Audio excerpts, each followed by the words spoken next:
श्री परमात्मने नमः. अध्याय 9.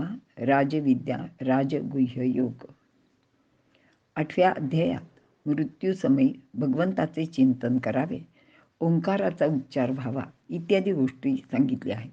पण केवळ मरणसमयी हे सर्व अचानकपणे घडत नाही. त्यासाठी जीवनभर भगवंताचे चिंतन करायला लागते.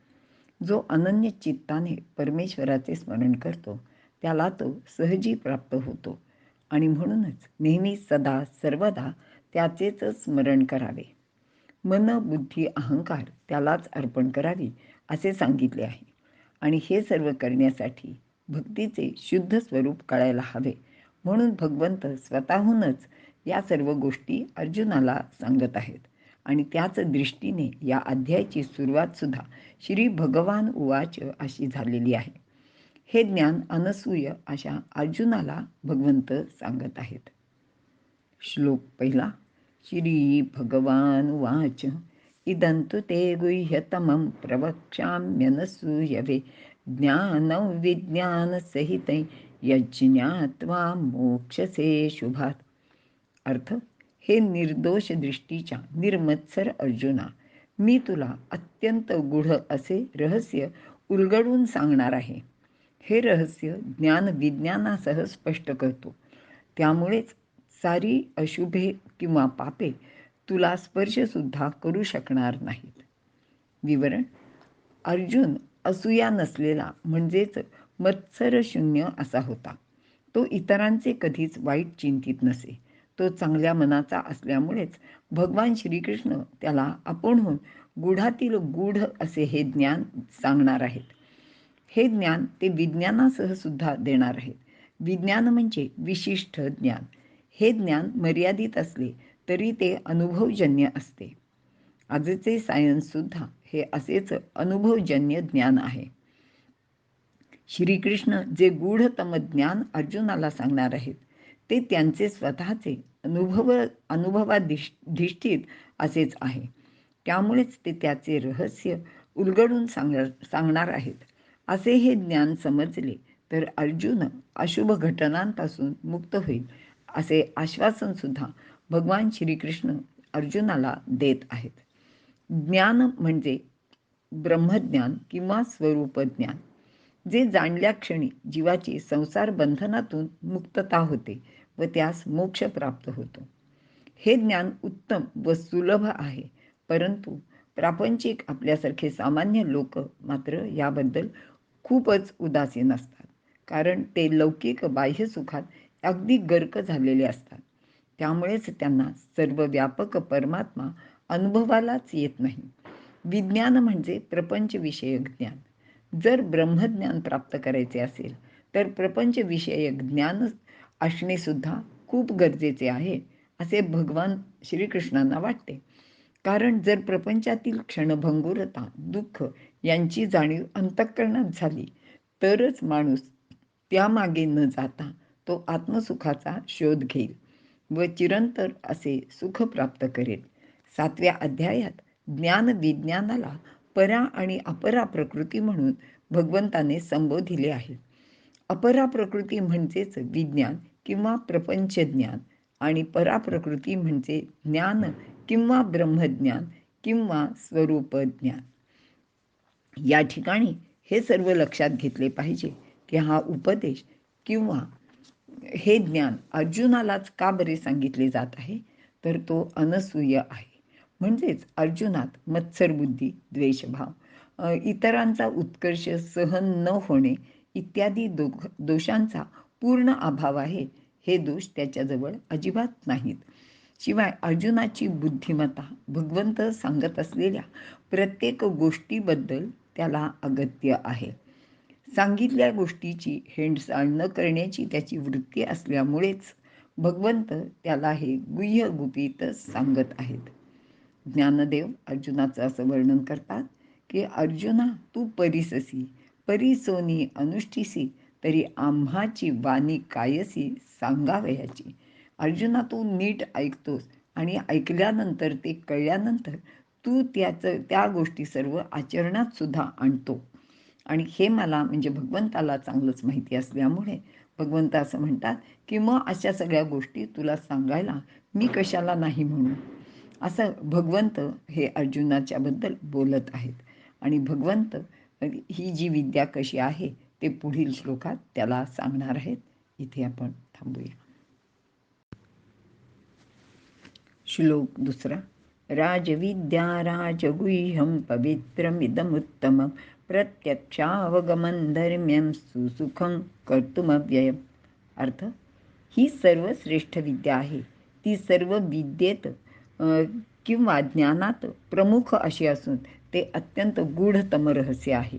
ते अत्यंत पवित्र, उत्तम व प्रत्यक्ष अनुभवास येणारे, धर्मास अनुसरून असलेले, आचरण्यास अत्यंत सोपे असलेले आणि शिवाय अविनाशी, सार्वकालिक असे हे ज्ञान आहे, असे भगवंत अर्जुनाला इथे सांगत आहेत. विवरण. या अध्यायात राजविद्या आणि राजगुह्य प्रगट झाले असल्याने याचे नावच राजविद्या राजगुह्य योग असे ठेवण्यात आलेले आहे. आता ती ज्ञान विज्ञानासह प्रगट केलेले आहे. अध्याय 7, 8 आणि 9चा विषय सलग असाच आहे. यामध्ये राजविद्येला दिलेली विशेषणे अगदी चिंतनीय अशीच आहेत. ती विद्या पवित्र, उत्तम आहे व प्रत्यक्ष अनुभवाला येणारी, धर्मास अनुकूल आणि आचरण्यास अत्यंत सुलभ असलेली अशी आहे. ती सर्व कालात उपयुक्तच ठरणारी आहे. ज्ञान आणि विद्या यामध्ये फरक आहे. ज्ञान हे विधानात्मक असते, तर विद्या उपयोजात्मक असते, म्हणजे आपल्या रोजच्या उपयोगासाठी तिचा उपयोग होतो. पृथ्वी गोल आहे, पृथ्वीवर गुरुत्वाकर्षण आहे, ही दोन्ही विधाने झाली. ते फक्त एवढीच गोष्ट सांगते. ज्ञान म्हणजे सत्य प्रतिपादन करणारे विधान. पण विद्या या शास्त्राचा किंवा ज्ञानाचा जीवनात उपयोग काय आहे, तो कसा करावा हे सुद्धा सांगते. पृथ्वी गोल असल्यामुळे आपण ज्या ठिकाणाहून निघू त्याच ठिकाणी प्रदक्षिणा पूर्ण करून येऊ शकतो, किंवा गुरुत्वाकर्षणाने पदार्थ पृथ्वीकडे आकर्षित केला जातो, तो जोरात आपटतो. म्हणून उंचावरून किंवा वरून खाली येताना हवाई छत्रीचा उपयोग करावा, म्हणजेच आपल्याला सुरक्षितता मिळते, हे कळणे आणि तिचा उपयोग करणे ही विद्या आहे. येथे गूढशास्त्र सांगताना त्यांचा जीवनातील उपयोगही भगवंत आपल्याला सांगत आहेत. राजविद्या सर्व विद्यांमध्ये श्रेष्ठ म्हणून राजविद्या, सर्व गूढ गोष्टीतील श्रेष्ठ म्हणून राजगुह्य असे याला म्हटले आहे. धर्म्य म्हणजे धारण करण्यास, म्हणजेच आचरण करता येण्याजोगे असे ते आहे. प्रत्यक्षावगम, प्रत्यक्ष हातात घेण्याजोगे आहे, स्वीकारण्याजोगे आहे. कर्तुम सुसुखम म्हणजे आचरण करण्यास अत्यंत सुलभ आणि सोपे असे आहे. अव्यय, कधीही नाश न होणारे असे अविनाशी आहे. राजविद्या म्हणजेच श्रेष्ठ विद्या, सर्व विद्येत श्रेष्ठ. राज हा म्हणूनच राज या शब्दाचा उपयोग केला आहे. पण राजविद्येचा दुसरा एक अर्थ काही लोक असा सुद्धा सांगतात, त्याचा सुद्धा आपण विचार करूया. तो म्हणजे ही राजांची विद्या, म्हणजे राजे लोकांना सांगितलेली किंवा त्यांच्यासाठी किंवा त्यांच्या उपयोगासाठी असलेली अशी ही विद्या आहे. पण ते तसे योग्य वाटत नाही, कारण भगवंत जरी फक्त अर्जुनाला हे सर्व सांगत असले तरी ते त्याचे पुरते मर्यादित नाही. कारण भगवान श्रीकृष्ण कोण्या एका जाती धर्माचे प्रतिनिधित्व करणारे नाहीत. ते नेहमीच विश्वधर्म सांगणारे आणि त्याचेच पालन करणारे सुद्धा आहेत. त्यांना सर्वांचा उद्धार व्हावा असे वाटते आणि म्हणूनच ते हे ज्ञान सर्वांसाठी खुले करत आहेत. गीतेच्या प्रतिपादनाचाच तो मुख्य हेतू सुद्धा आहे. म्हणूनच त्यांनी वेदांच्या मर्यादा झुगारून देऊन स्त्री, वैश्य, शूद्र, अगदी पाप योनीतील चांडाळ लोकांना सुद्धा या गोष्टीचा दिलासा देत सांगितलेले आहे की या विद्येचे अनुसरण करून प्रत्येकाने आपला स्वतःचा उद्धार करून घ्यावा. इतर अनेक विद्या विशेष व्यक्तींसाठी आहेत, पण ही एकच एक विद्या अशी आहे की तिच्या योगाने सर्व मानव समाजाचेच हित होणार आहे. म्हणून ही राजविद्या किंवा सर्वश्रेष्ठ अशी विद्या आहे. ही राजविद्या असल्याने याचा स्वीकार राजापासून प्रत्येकानेच करावा व आपल्या व्यवहाराचे उचित आचरण करावे. जन्माप्रमाणेच प्राप्त झालेल्या धर्माचे प्रामाणिकपणाने आचरण करून समाज उत्तम स्थितीत ठेवावा. सर्वांकडे समदृष्टीने पाहायला पाहिजे, तसेच वागायला हवे. ब्राह्मण, क्षत्रिय, वैश्य, शूद्र, चांडाळ, पंडित यांचे मध्ये केवळ जन्मामुळे अगर वर्णामुळे पक्षपात करू नये. ती राजव्यवस्था अथवा समाजव्यवस्था असू नये, जेणेकरून विविध वर्णांमध्ये तेढ, आपापसात अविश्वास, उच्च नीच भाव निर्माण होत राहतो आणि सर्वत्र समानतेमुळे समाज सुव्यवस्थित, सुरक्षित व स्वस्थ राहील अशी समदृष्टी राज्यकर्त्यांनी जर ठेवली तर येथे त्याच्या योगे सर्वजण सुखी होतील आणि यातच सर्वांचे सुख आणि कल्याणसुद्धा सामावलेले आहे. म्हणून याचे आचरण सर्वांनी श्रद्धेने करावे असे भगवंत अर्जुनाला इथे आवर्जून सांगत आहे. इथे आपण थांबूया. श्लोक 3. अश्रद्धधाना पुरुषा धर्मस्यास्य परंतप अप्राप्यमान निवर्तन्ते मृत्यू संसारवर्त्मनि. अर्थ: जे या राजविद्येवर विश्वास ठेवणार नाहीत, जे याचे आचरण करणार नाहीत, ते परमेश्वराला प्राप्त करू शकणार नाहीत. ते अश्रद्ध लोक मृत्यू व संसारातील विविध दुःख मार्गात घोटाळत राहतात. येथे परंतप हे विशेषण अर्जुनासाठी वापरले आहे. परंतप म्हणजेच शत्रूला पीडा देणारा किंवा ताप देणारा असा हा अर्जुन. विवरण: या अध्यायाच्या प्रारंभीच भगवंतांनी सांगितले आहे की ही राजविद्या आहे ती अपूर्व, उत्तमातील उत्तम, कल्याणकारी अशी आणि प्रत्यक्ष अनुभवाची गोष्ट आहे. कोणालाही तिचा अनुभव येणे सहजच शक्य आहे. मात्र अश्रद्ध लोकांना तसा अनुभव येऊ शकत नाही. ही विद्या रणांगणावर अर्जुनाला सांगण्यात येत आहे. यामध्ये भगवंतांनी अर्जुनाला अनसूय असे संबोधलेले आहे.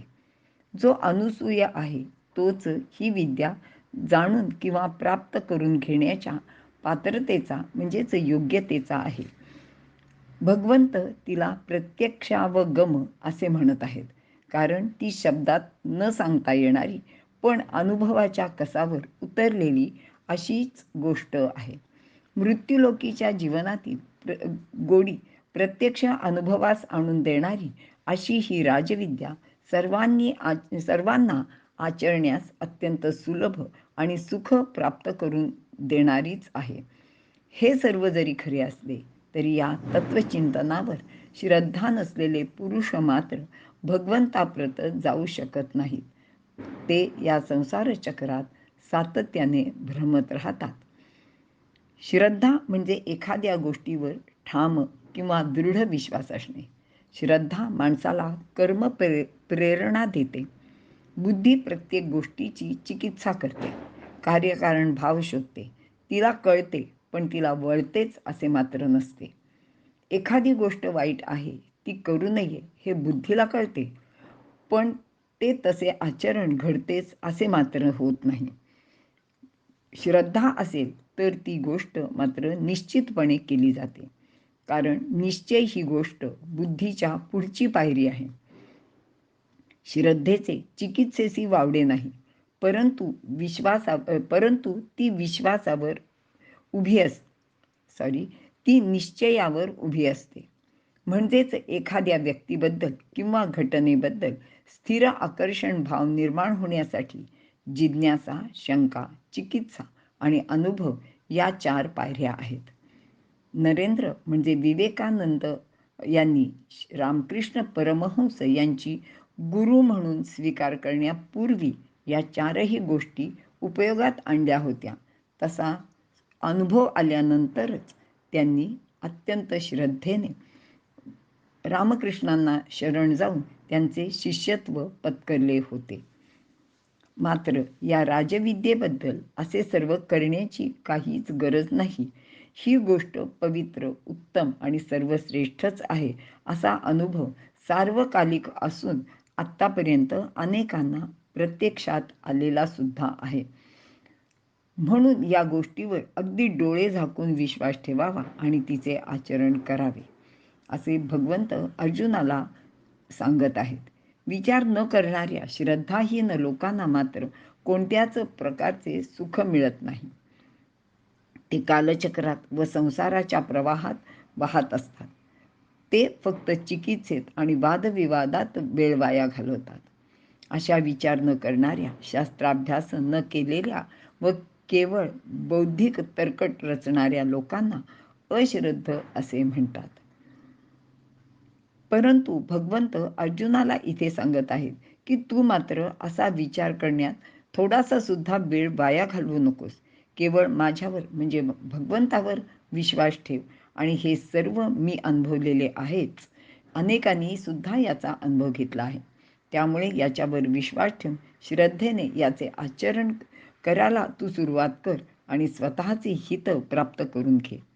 इतर अनेक सामान्य लोक मी आणि माझे अशा स्वार्थाचे विचारात गुरफटून जातात. त्यामुळे ते या जन्ममरणाचे सुखदुःखाचे चक्रात फिरत राहतात. पण अर्जुनाने मात्र असे करू नये असे भगवंत त्याला सांगत आहेत. इथे आपण थांबूया. श्लोक 4. मया ततमिदं सर्वं जगदव्यक्तमूर्तिना मत्स्थानी सर्वभूतानि न चाहन्तेष्वस्थितः. अर्थ, माझ्या अव्यक्त स्वरूपाने हे संपूर्ण जगत व्याप्त आहे. सर्व भूते माझ्यात आहेत, पण मी मात्र त्यांच्यात नाही असे भगवंत अर्जुनाला इथे सांगत आहेत. विवरण: अव्यक्त परमेश्वराचे द्वारे या संपूर्ण जगाचा विस्तार झालेला आहे व तो त्यात व्याप्त सुद्धा आहे. अदृश्य अशा जीवात्म्याचे द्वारे हे शरीर झाले, वाढले आणि तो आपल्या शक्तीने या शरीरात व्यापून राहिला आहे. तो प्रत्येक इंद्रियात, अवयवात आणि शरीराचे प्रत्येक पेशीत सुद्धा आहे. परमेश्वर आपल्या अव्यक्त सत्तेने सर्वांचा विस्तार करत असतो. कोणतीही सत्ता अव्यक्त असली तरच ती व्यापक होऊ शकते. जसे राजसत्ता आहे. यामध्ये राजा म्हणून जो कोणी संबोधला जातो त्याची शक्ती मर्यादित असते. परंतु जी खरी राजसत्ता असते ती त्या व्यक्तीपेक्षा खूपच मोठी, अधिक व्यापक आणि प्रभावशाली सुद्धा असते. त्या अमूर्त अव्यक्त राजसत्तेचा विचार केला की अव्यक्त परमेश्वराच्या द्वारे या संपूर्ण जगाचा विस्तार झालेला आहे हे आपल्या लक्षात येऊ शकते. येथे परमेश्वराची अव्यक्त मूर्ती असा शब्द प्रयोग केला आहे. तिचे थोडेसे स्पष्टीकरण पुढील प्रमाणे पाहूया. जसा एखादा शिल्पकार मूर्ती घडवितो, त्या मूर्तीचे रूप, आकार, सौंदर्य, सौष्ठव, भाव आणि ढब या सर्वच गोष्टी सर्वप्रथम त्याचे मनात साकार होतात. ती त्याचे ज्ञानाची, इच्छेची साकार संकल्पना असते. म्हणून तो आधी आपल्या मनात ती मूर्ती तयार करतो. मात्र अजून ती व्यक्त झालेली नाही, म्हणजेच त्याचे मनातील ती मूर्ती अव्यक्त आहे. नंतर तो ती मूर्ती घडवितो आणि एखादे शिल्प प्रत्यक्षात तयार होते. ती व्यक्त मूर्ती असते. याचप्रमाणे हे विश्व व येथील प्रत्येक वस्तू जात हे परमात्म्याच्या ज्ञान सौंदर्याला आणि इच्छेला आलेला आकारच आहे. असा हा अव्यक्त या सर्व जगाला व्यापून राहिलेला आहे. जसे एखादा कलाकार एखादी मूर्ती तयार करतो त्यावेळी त्याला असे वाटत राहते की यामध्ये माझ्या मनातील सर्वच्या सर्व गोष्टी व्यक्त झाल्या नाहीत. याच्यात अजून काहीतरी चांगले नक्कीच करायला हवे होते. त्या कलावंताचे मन 2 स्तरावर असते. एक व्यक्त होणारे साकार मन व दुसरे सुप्त ज्ञान किंवा कल्पनाशक्ती असलेले अव्यक्त निराकार मन. वेदांतात जिला माया आणि प्रकृती असे 2 शब्द वापरतात. यामध्ये ही प्रकृती म्हणजेच प्रत्यक्षात विश्वरूप झालेली परमात्म्याची ज्ञानशक्ती आहे, तर माया म्हणजे सुप्त अशी अनंत ज्ञानशक्ती आहे. या विश्वातील प्रत्येक वस्तू परमेश्वराचे ज्ञान संकल्पनेस आलेला आकारच आहे.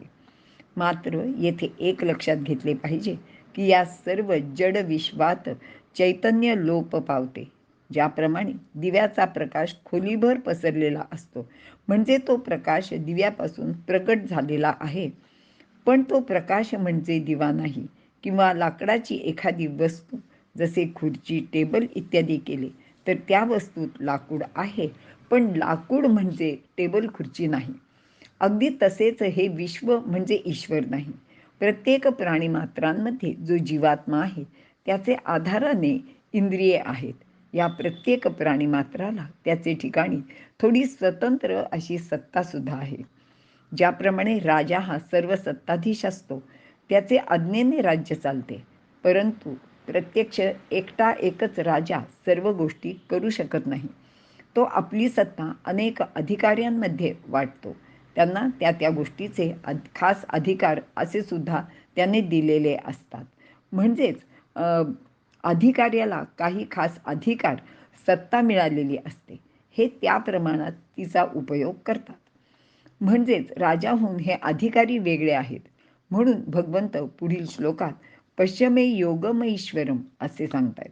मात्र मी भूतात नाही असे भगवंत सांगत आहेत. कारण प्रत्येकाचे मध्ये खरे तर आत्मतत्व आहेच, म्हणजे भगवंताचा अंश आहेच.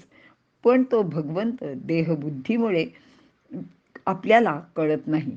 आत्मज्ञानी माणसाला मात्र तसे कळते. पण तो कळणारा भगवद रूपच होऊन जातो. तो वेगळेपणाने उरत नाही. म्हणूनच भगवंत म्हणतात की भूते माझ्यात आहेत, पण मी मात्र भूतांमध्ये नाही, किंवा भूते म्हणजेच परमेश्वर नाही. हे अर्जुना, तू नीटपणे लक्षात घे. इथे पण थांबूया. श्लोक 5. न चमस्थानि भूतानि पश्य मे योगमेश्वरं भूतभृन्न च भूतस्थो ममात्मा भूतभावनः. अर्थ: हे अर्जुना, माझे योगरूप ऐश्वर्य पहा की माझ्या ठिकाणी भूते नाहीत. भूतभावन स्वरूप मी म्हणजे परमेश्वर भूतांना धारण करतो, परंतु त्यांचे ठिकाणी मी राहत नाही. विवरण पाहूया. या ठिकाणी म्हणजेच श्लोक 4 व 5 मध्ये परस्पर विरोधी विधाने भगवंताने केली आहेत की काय असे आपल्याला वाटते. पण ते भगवंताचे म्हणणे आहे, ते खोटे असणार नाही. म्हणून त्याचा अर्थ आणि त्याची सुसंगती आपण खालीलप्रमाणे पाहूया. जसे कलावंत मूर्ती घडवतो, तसे मात्र हे विश्व घडत नाही. ते केवळ उदाहरणापुरते किंवा एखाद्या मर्यादित दृष्टांतापुरतेच खरे आहे. कारण त्यामध्ये मूर्ती ही कलावंताची साकार कल्पना आहे. कलावंताने आपल्या कल्पनेने मूर्ती घडवली, परंतु त्या मूर्तीत तो कलावंत नसतो. या दोन स्वतंत्र गोष्टी आहेत आणि दोन भिन्न वस्तूंमध्ये किंवा व्यक्तीमध्ये संबंध प्रस्थापित होतो. पण येथे मात्र तसा प्रकार किंवा वस्तुस्थिती नाही. कारण वासुदेव सर्वमिती हे संपूर्ण जग म्हणजेच ईश्वर आहे. अनेक रूपे विश्वंभर ह्या भूतलावर अवतार घेत असतो. प्रत्येक छोटी मोठी गोष्ट हे त्याचेच रूप आहे. म्हणूनच मीच माझ्यात आहे असे म्हणणे व्यर्थ आहे.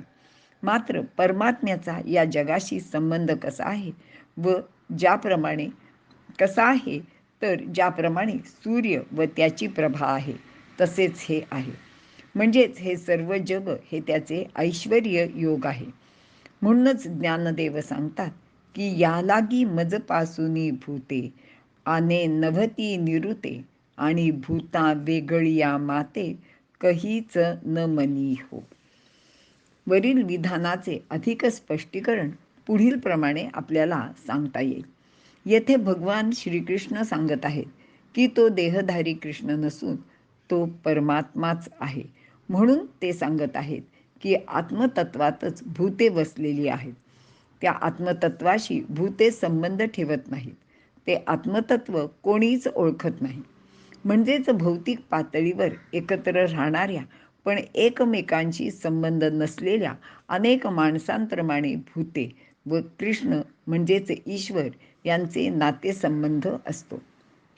काही वेळा आपण म्हणतो की एखादा माणूस म्हणजे त्यातला फक्त जन्म देण्यापुरताच त्याचा संबंध आला आणि नंतर मात्र त्या माणसाचा आणि त्या जन्म घेणाऱ्याचा काहीच संबंध उरलेला नसतो किंवा त्याचे काहीच नाते उरलेले नसते.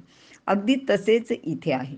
भगवंत जगाला निर्माण करून त्यांचा प्रतिपाळसुद्धा करतो, परंतु तो या भूताशी एकरूप झालेला नसतो आणि भूतेही त्या परमात्म्याशी एकरूप होत नाहीत. प्रत्येकाला आपले स्वतंत्र अस्तित्व जपायचे असते. स्वतःचे वेगळेपण जपण्याच्या नादात आपण त्याला म्हणजे त्या भगवंताला किंवा परमेश्वराला विसरून जातो. इथे आपल्या व्यवहारातलं उदाहरण असं सांगता येईल की जसं आईचं आणि मुलाचं असतं. आई त्या मुलाला जन्म देते, त्याला लहानाचा मोठा करते, त्याला सगळं काही व्यवस्थित वाढवते आणि मग ते मूल मात्र मोठं झाल्यावर आपल्या स्वतंत्र विश्वात, आपल्या संसारात मुलाबाळांच्यात रमून जातो आणि मग हळूहळू तो आईलासुद्धा विसरून जातो. कदाचित असे घडते की आई आणि मुलगा लांब किंवा वेगळे राहत असतात, पण एखाद्या ठिकाणी असेही आपल्याला दिसते की आई आणि मूल अगदी एका घरात राहते, पण त्यांचा भावनिक संबंध उरलेला नसतो. ती मुलं त्या आईशी दिवसभरात बोलतसुद्धा नाहीत, असं आपल्याला अनेक ठिकाणी पाहायला किंवा अनुभवायला मिळतं. अगदी असंच उदाहरण आपल्याला तुरुंग अधिकारी आणि कैदी यांच्याबद्दल सांगता येईल. कारण हा तुरुंग अधिकारी कैद्यांबरोबरच तुरुंगात असतो. कुठे जिथे त्या संपूर्ण तुरुंगात वेगवेगळे विभाग आहेत, तिथं तिथे ते कैदी असतात आणि तिथे कुठेही हा जो अधिकारी आहे तो जाऊ शकतो आणि तो कुठेही त्या त्या ठिकाणी जाऊन तिथे काय चाललं आहे ते पाहू शकतो. तसंच परमात्मा सर्वत्र आहे, पण तो आपल्याला जाणवत नाही. तो आपल्यामध्ये असून नसल्यासारखाच आहे आणि हे जरी खरे असले तरी आपण सर्व त्या आत्मतत्वात वावरत असतो, असे भगवंत पुढील श्लोकात सांगत आहेत. म्हणजे तो जो तुरुंग अधिकारी आहे तो सगळ्यांच्यात वावरत आहे, पण तो कैदी नाही आहे, तो स्वतंत्र व्यक्तिमत्व आहे आणि त्या सर्वांच्यावर लक्ष ठेवणारा असा तो अधिकारी आहे. आणि तसाच हा भगवंत आपल्यापासून वेगळा जरी असला तरी तो आपल्या सर्वांवर सातत्याने लक्ष ठेवून असतो, असे भगवंत इथे सांगत आहेत. आपण इथे थांबूया. श्लोक 6. यथाकाशस्थितो नित्यं वायुः सर्वत्र गो महान् तथा सर्वाणि भूतानि मत्स्थानीत्युपधारय. अर्थ: ज्याप्रमाणे सर्वत्र गमनशील महान वायू आकाशामध्ये सदा अवस्थित असतो, तशी ही संपूर्ण भूते माझ्या ठिकाणी म्हणजेच परमेश्वराच्या ठिकाणी राहतात, असे तू निश्चितपणे समज, असे भगवंत अर्जुनाला सांगत आहेत. आणि याचे कारणही असे आहे की वायू हा आकाशापासून उत्पन्न झालेला आहे आणि पंचमहाभूतातील दुसऱ्या नंबरचे हे महाभूत आहे. विवरण: विश्व हे आभासात्मक वा मिथ्या नाही, ते भगवंताचे ऐश्वर्य आहे. ईश व जगत यांचे नाते सूर्य आणि प्रभा याप्रमाणेच आहे. या श्लोकात भगवंत स्वतः सांगतायत की ज्याप्रमाणे आकाशापासून उत्पन्न झालेला सर्वगामी म्हणजे सर्वत्र सर्व ठिकाणी जाणारा असा हा महान वायू नेहमीच आकाशातच राहतो किंवा तो तिथेच स्थित असतो, तशीच ही सर्व भूते माझ्या ठिकाणी स्थित आहेत. ती नेहमी माझ्याच ठिकाणी राहतात, कारण आकाशात वायूचा सर्वत्र संचार व्हावा आणि तो वायू आकाशातच असावा. त्याप्रमाणे ही भूते परमेश्वराची ठिकाणी आहेत. म्हणजेच परमात्मा आकाशाप्रमाणे तर भूते ही वायूप्रमाणे आहेत. येथे विश्वाचे शास्त्रीय स्वरूपही ध्यानात घ्यायला हवे. वायू म्हणजे हवा नाही, तर वायू हे एक तत्व आहे आणि ते हवेपेक्षा पूर्णपणे वेगळे आहे. सतत गतिमानता स्पर्शेंद्रियानेच याचे अस्तित्व कळते. याला रूप नाही. ही सर्वसाधारणपणे हवेत सुद्धा लागू पडणारी लक्षणे आहेत. पण हवा ही सतत गतिमान नसते हवेतील घटक म्हणजेच ऑक्सिजन, नायट्रोजन हे विशिष्ट तापमानात थंड केले तर ते रंगरूप धारण करतात. पण वायू मात्र अशा कोणत्याही परिस्थितीत रूपहीन असून सुद्धा तो सतत गतिमानच असतो. आपल्या गतीने तो विश्वातील सर्व घडामोडी नेहमीच घडवून आणतो. असे शक्तिप्रधान हे तत्व आहे. म्हणजेच वायू तत्व हे विद्युत स्पंदने होय. स्पंदने वायू लहरीप्रमाणेच वाटतात. भगवान असे सांगतात की ही सर्व भूते वायूप्रमाणे आहेत, म्हणजेच त्या लहरी आहेत. म्हणजेच सारे विश्व विद्युत कणांचे म्हणजेच वायूप्रमाणे स्पंदन रूप किंवा लहरी रूप आहे. हा जरा विषय मला असं वाटतं की थोडा कळायला अवघड आहे. आपले प्राचीन शास्त्र सांगते की आकाशात वायू जन्माला आला. आकाश हे परमात्म्याचेच प्रतीक आहे. वायू गतिमान आहे, तो सर्वगामी सुद्धा आहे, परंतु त्याची सारी गती आकाशातच सामावलेली आहे. आकाशाची शांती आणि वायूची गती एकत्र आहेत. मात्र वायू त्याचे गतिमानतेनेच भासमान होतो, म्हणजे आपल्याला तो आहे असं लक्षात येतं. ज्ञानदेव म्हणतात, पै गगन जेवढे जैसे, पवनु ही गगनी तेवढाच असे, सहजे हालविल्या वेगळा दिसे, एरवी गगन तेची ते. म्हणजे ते जर हल्ला तरच तो वेगळेपणाने आपल्याला जाणवतो, नाही तर तो आकाशातच असल्याने तो आकाशरूपच राहतो. त्याचप्रमाणे हे सारे विश्व परमात्म तत्वाचे स्पंदरूप आहे. भगवंत अर्जुनाला सांगतायत की ही सारी भूते वायूप्रमाणे आहेत, म्हणजेच त्या लहरी आहेत. याचा अनुभव घेऊन अर्जुनाने स्वतः एक लाट व्हावे, मग त्याला सर्वत्र परमेश्वराचीच प्रचिती येईल. येथे अर्जुनाचा द्वैतभाव लोपेल व सर्व प्राणी मात्र परमेश्वराहून वेगळे नाहीत असे त्याच्या लक्षात येईल. इथे आपण थांबूया. श्लोक 7. सर्वभूतानि कौन्तेय प्रकृती यान्ति मामिकां, कल्पक्षये पुनस्तानि कल्पादौ विसृजाम्यहम्. अर्थ, कौंतेय म्हणजेच हे कुंतीपुत्र अर्जुना, कल्पाच्या अंती सर्व भूते माझ्या प्रकृतीत लय पावतात आणि कल्पाचे आरंभी मी त्यांना उत्पन्न करतो. विवरण. वरील श्लोकात कल्पाचे आरंभी व कल्पाच्या अंती असे 2 शब्द आहेत. पैकी आरंभ म्हणजे ब्रह्मदेवाच्या दिवसाची सुरुवात आणि अंत म्हणजे ब्रह्मदेवाच्या रात्रीची सुरुवात किंवा रात्र. याचा विचार आपण मागच्या अध्यायात सुद्धा केलेला आहे, श्लोक 17व्यामध्ये. कल्प या शब्दाचे वरील अर्थाव्यतिरिक्त पुढीलही काही अर्थ आहेत. तर कल्प म्हणजे पवित्र नियम, पवित्र आज्ञा. 2. निश्चय, निश्चित कार्यक्रम, संकल्पित कार्य. 3. जगाचा अंत. 4. ब्रह्मदेवाचा दिवस. क्लुप या धातूपासून कल्प हा शब्द तयार झालेला आहे. याचा अर्थ योग्य होणे, समर्थ होणे, पूर्ण करणे, सिद्धी प्राप्त करणे, योजना करणे इत्यादी आहेत. याप्रमाणेच अर्थ लक्षात घेतला तर वरील अर्थाव्यतिरिक्त या श्लोकाचा अर्थ पुढील प्रमाणे सुद्धा होऊ शकतो. परमेश्वराने कल्पामध्ये म्हणजेच निश्चित कालावधीमध्ये संपूर्ण जीवाच्या उत्पत्तीचा निश्चित सुसंकल्पित असा कार्यक्रम ठरविलेला होता. हे कार्य चालविण्यासाठी त्याने पवित्र नियमसुद्धा तयार केले. त्यालाच धर्मनियम असे नाव दिलेले आहे. यानुसारच वागल्यास मानवी जीव समर्थ व दुःखातून मुक्त होण्यास योग्य होतात. ब्रह्मदेव या कल्पामध्ये सृष्टीची उन्नती अशासाठी करतो की जीवाने आपल्या मुक्तीचा मार्ग आचरावा व त्यात विजयी सुद्धा व्हावे, म्हणजेच त्यांना मुक्ती मिळावी. परमेश्वराने या कल्पनेने हे विश्व निर्माण केले, म्हणून या कालमर्यादेला कल्प असे नाव दिलेले आहे. या संपूर्ण कल्पात परमेश्वराची ही मूलभूत कल्पना आणि प्रेरणा कार्य करते. अशा कल्पारंभी ईश्वराचे मानसपुत्र उत्पन्न होतात. पैकी सप्तऋषी आणि 14 मनूतील प्रमुख असे 4 मनू हे मानसपुत्र म्हणजेच परमेश्वराचे मानस भाव असून त्यांची ही सर्व प्रजा आहे. पैकी स्वयंभुव, स्वारोचिष, औत्तमी व तामस हे 4 मनु व यानंतर सप्तऋषी निर्माण झाले. पैकी हे 4 मनु म्हणजेच 4 तत्वे ज्यांचे वेदांनी वर्णन केलेले आहे.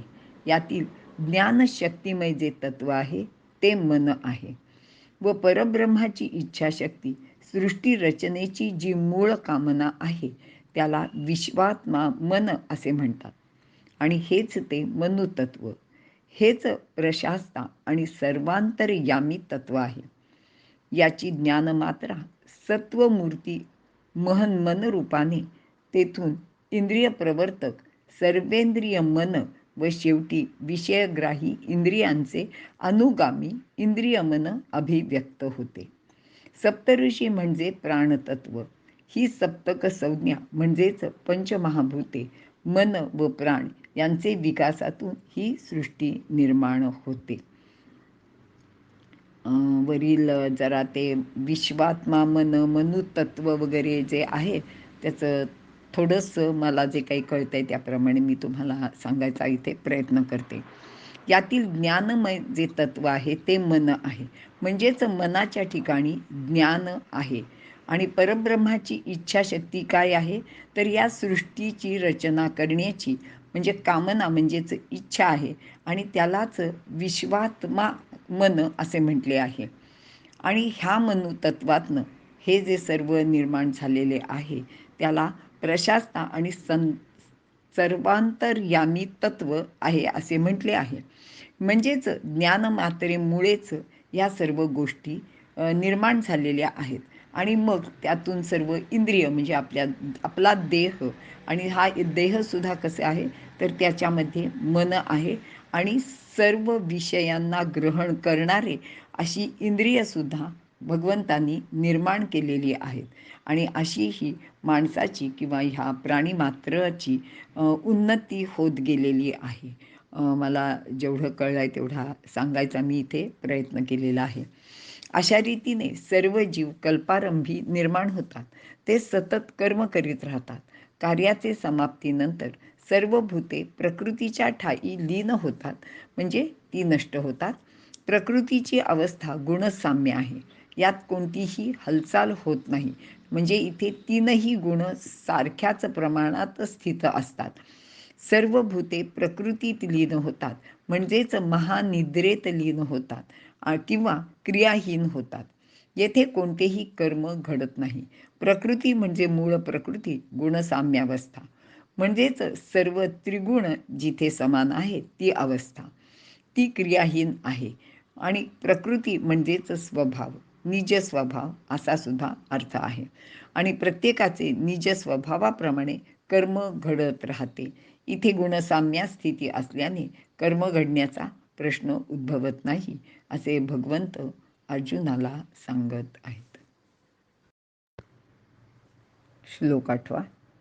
प्रकृतीं स्वामवष्टभ्य विसृजामि पुनः पुनः भूतग्राममिमं कृत्स्नमवशं प्रकृतेर्वशात्.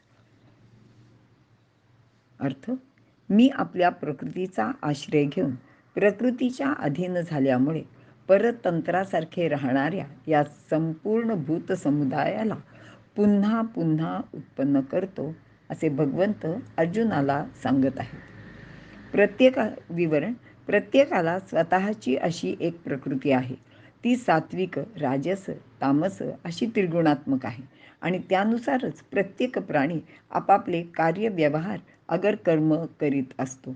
आणि याचे उदाहरण देताना माऊली असं म्हणतात, म्हणजे अर्जुनाच्या बाबतीत असं झालं होतं की अर्जुन हा विराट राजाकडे बृहन्नडेच्या रूपात राहत असतो. आणि त्यांच्या राज्यावर कौरव जेव्हा हल्ला करतात तर तेव्हा तिथे युद्ध करायला जायचं असतं. तर तो जो उत्तर त्यांचा विराट राजाचा मुलगा आहे तो म्हणतो की मी खूप शूरवीर आहे आणि फक्त मला इथं सारथी नाही आहे.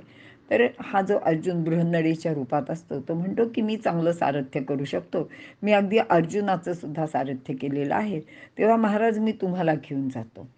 आणि प्रत्यक्ष रणांगणावर गेल्यानंतर मात्र तो विराट पुत्र ते सर्व सैन्य बघून तिथून पळ काढायचा प्रयत्न करतो आणि त्यावेळी अर्जुन त्याला थांबवतो. आणि त्याच संदर्भात ज्ञानदेवांनी ही एक सुंदर ओवी ह्या अध्यायात ह्या नाही, ॲक्च्युली 18व्या अध्यायात सांगितलेली आहे. तिचा मी इथे उल्लेख करते. ज्ञानदेव म्हणतात की उत्तरी वैराटीचा राजा पळता तू का निघालासी झुंजा, हा क्षात्र स्वभाव तुझा झुंजवील तुझं. कारण हा क्षात्र स्वभाव जो आहे तो तुला स्वस्थ बसून देणारा नाही.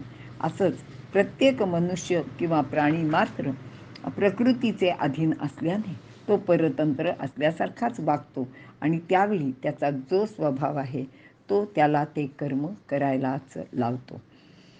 भगवंताचे ठिकाणी झालेले अहमचे स्फुरण म्हणजेच ज्ञानशक्तीचा उदय हेच मायेचे खरे स्वरूप आहे.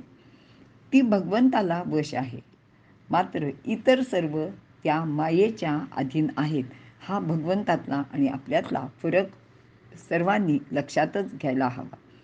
आणि म्हणूनच भगवंताला जे स्फुरण झाले की एकोहम बहुश्याम, तिचे उद्दिष्ट असे आहे की तिच्यामुळे आत्मा म्हणजे परमात्मा सगुण साकार झाला. विविधतेने नटलेले हे सारे विश्व म्हणजेच प्रकृती आहे. म्हणूनच सारे विश्व हे भगवंताचे योगैश्वर्य असे आहे. विश्व हे प्रकाश आहे. अशी ही विश्वाची उत्पत्ती म्हणजेच परब्रह्माचे विविधतेने साकारणे आहे आणि ते पुन्हा पुन्हा सातत्याने होत असते. त्याचे खरे कारणसुद्धा असे आहे की या अनंत जीवांच्या उन्नतीसाठी संकल्पित योजनेनुसार म्हणजे भगवंताची जी योजना आहे त्यानुसार या सृष्टीची रचना केली जाते. येथे अनंत जीव आपल्या परम उन्नतीसाठी विशेष पुरुषार्थ संपादन करून आपला उत्कर्ष प्राप्त करून घेतात.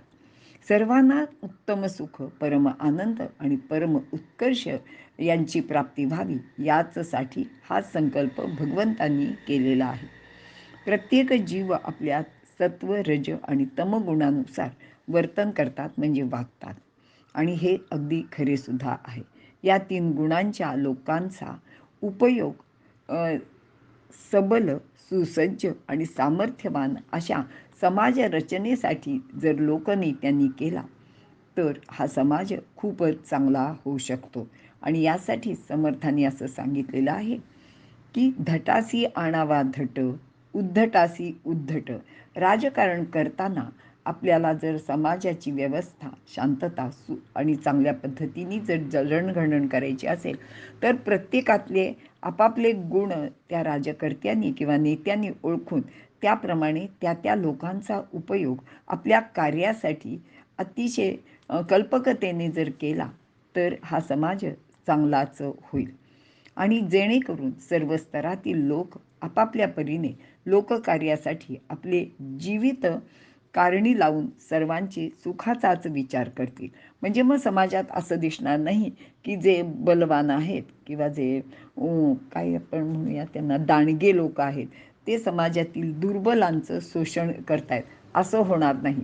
तर त्यांची जी काही दांडगेपणा आहे किंवा जी शक्ती आहे ती समाजाच्या चांगल्या कार्यासाठी उपयोगात आणायला पाहिजे.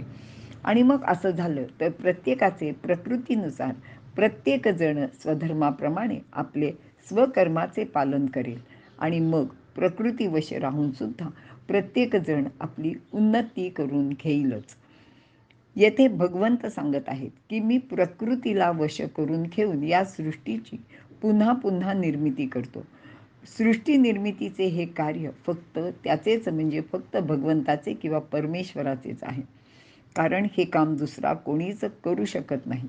ही सृष्टी निर्मितीपूर्वी अन्य कोणीच नसते. तेथे एकच एक तत्व सर्वत्र भरलेले असते. त्यातील काही भाग एकत्र आणून स्थिर केला जातो आणि त्यातून ही सृष्टी निर्माण होते. म्हणजेच इथे पंचमहाभूतांचा योग्य असा वापर करून सृष्टीची निर्मिती केली जाते. मात्र ही सर्व सृष्टी प्रकृतीचे स्वाधीन असते. या सृष्टीतील कोणीही स्वतंत्रपणे काहीच करू शकत नाही. म्हणून महापुरुष, साधू, संत सर्व करणी ईश्वराची आहे असे जे सांगतात त्याचे कारणच हे आहे. आणि त्याचसाठी शिवाजी महाराजांसारखे जे लोकोत्तर नेते किंवा राजे होऊन गेले ते म्हणतात, हे राज्य श्रीचे आहे. स्वतः श्रीकृष्ण कोणत्याही गोष्टीचे कर्तृत्व स्वतःकडे कधीच घेत नव्हता. सामान्य माणसाला असा प्रश्न पडतो की मग हे सर्व कसे झाले, कसे होते? तर त्याचे उत्तर आजचे प्रगत विज्ञानसुद्धा देऊ शकत नाही. कारण ते सांगते की प्रथम एक मूलद्रव्य होते, यालाच आपण परमेश्वर, परमात्मा असे म्हणतो. त्याचे खंड होऊन गॅस ड्रॉप्स बनले. पण ते कसे झाले याचे उत्तर मात्र अद्याप कोणालाच सांगता येत नाहीये. या गॅस ड्रॉपच्या स्फोटातून विश्वाची निर्मिती झाली. ही आपोआप होणारी प्रक्रिया आहे, तिलाच आपण ईश्वराची निर्मिती म्हणतो आणि हे पुन्हा पुन्हा घडत राहते. इथे आपण थांबूया.